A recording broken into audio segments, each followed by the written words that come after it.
Justice Yashwant വർമ്മയുടെ വസതിയിൽ നിന്ന് കണക്കിൽപ്പെടാത്ത പണം കണ്ടെത്തിയ സംഭവത്തിൽ ചോദ്യശരങ്ങൾ ഉയർത്തി ഉപരാഷ്ട്രപതി ജഗദീപ് ധൻഖ. എന്തുകൊണ്ട് FIR രജിസ്റ്റർ ചെയ്യാൻ വൈകുന്നു? പണത്തിൻ്റെ ഉറവിടം എവിടെ നിന്നാണ്?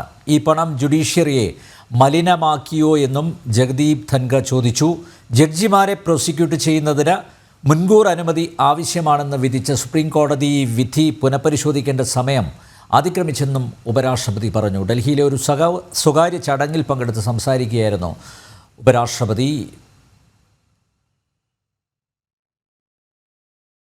Being integral part of this institution that has defined what we are today and that defines what our democracy is today.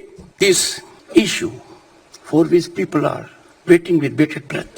The money trail, its source, its purpose, did it pollute the judicial system? Who are the bigger sharks? We need to find out. Already 2 months have gone by.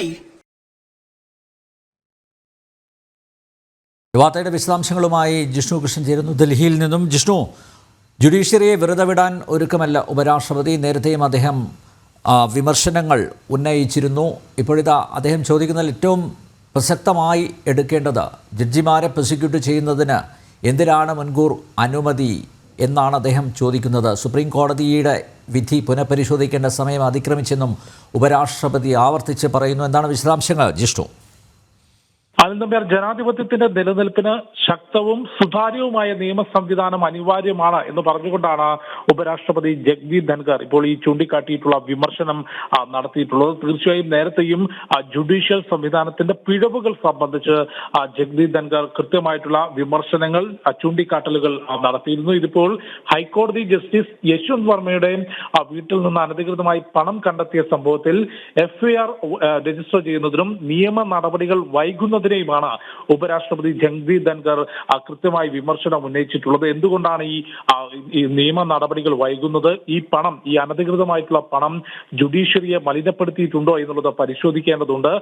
വലിയ ആളുകൾ അല്ലെങ്കിൽ ഇത്തരത്തിൽ ജസ്റ്റിസുമാർ ഉൾപ്പെടെയുള്ള വലിയ സ്രാവുകൾ കുടുങ്ങുമ്പോൾ എന്തുകൊണ്ട് നിയമ നടപടികൾ വൈകുന്നു എന്ന കൃത്യമായ ചൂണ്ടിക്കാട്ടലാണ് ജഗദീപ് ധൻഖർ ജുഡീഷ്യറിക്കെതിരെ ഉന്നയിച്ചിട്ടുള്ളത്. ഒപ്പം അദ്ദേഹം വ്യക്തമാക്കിയത് ഈ സുപ്രീം കോടതിയിലെയും ഹൈക്കോടതിയുടെയും എല്ലാം ജഡ്ജിമാരെ പ്രോസിക്യൂട്ട് ചെയ്യുന്നതിന് മുൻകൂർ അനുമതി ആവശ്യമാണെന്ന സുപ്രീം കോടതി വിധി പുനഃപരിശോധിക്കേണ്ട സമയം അതിക്രമിച്ചു കഴിഞ്ഞു. നിയമം എല്ലാവർക്കും ഒരുപോലെയാകണമെന്നും ഒപ്പം ജനാധിപത്യത്തിന്റെ നിലനിൽപ്പിന് ശക്തവും സുതാര്യവുമായ നിയമ സംവിധാനം അനിവാര്യമാണ് എന്ന കാര്യവുമാണ് ഉപരാഷ്ട്രപതി വ്യക്തമാക്കിയിട്ടുള്ളത്. നേരത്തെയും ഇതിന് സമാനമായിട്ടുള്ള അല്ലെങ്കിൽ ജുഡീഷ്യറിയുടെ ചില ഇടപെടലുകളെ വിമർശിച്ചുകൊണ്ട് ജഗദീപ് ധൻഖർ പ്രതികരണം നടത്തിയിരുന്നു. ശക്തവും സുതാര്യവുമായിട്ടുള്ള നിയമനിർമ്മാണവും അല്ലെങ്കിൽ നിയമ സംവിധാനവുമാണ് രാജ്യത്തിന് വേണ്ടത്. അതിന് അപ്പുറത്തേക്ക് എക്സിക്യൂട്ടീവിന്റെ അധികാര പരിധിയിലേക്ക് കോടതികൾ കടന്നു കയറരുത്, അല്ലെങ്കിൽ ജുഡീഷ്യറി ഒരു സൂപ്പർ പാർലമെന്റായി പ്രവർത്തിക്കരുത് തുടങ്ങിയിട്ടുള്ള വിമർശനങ്ങൾ നേരത്തെ ഉപരാഷ്ട്രപതി ജഗദീപ് ധൻഖർ നടത്തിയിരുന്നു. അതിന് പിറകെയാണ് ഇന്നിപ്പോൾ ഡൽഹിയിൽ ഒരു ചടങ്ങിൽ സംസാരിക്കവേ ഹൈക്കോടതി ജസ്റ്റിസ് യശ്വന്ത് വർമ്മയുടെ പണമിടപാട് കേസിൽ FIR വൈകുന്നതിന് അദ്ദേഹം വിമർശിക്കുകയും ജഡ്ജിമാരെ പ്രോസിക്യൂട്ട് ചെയ്യുന്നതിന് മുൻകൂർ അനുമതി അനിവാര്യമാണെന്ന സുപ്രീം കോടതി വിധി പുനഃപരിശോധിക്കണമെന്നും ഉപരാഷ്ട്രപതി പറഞ്ഞിട്ടുള്ളത്. അനിൽ നമ്പ്യാർ.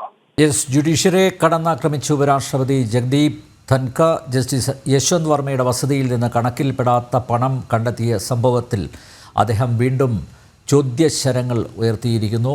ജിഷ്ണു കൃഷ്ണനാണ് ഡൽഹിയിൽ നിന്ന് വിവരങ്ങൾ നൽകിയത്.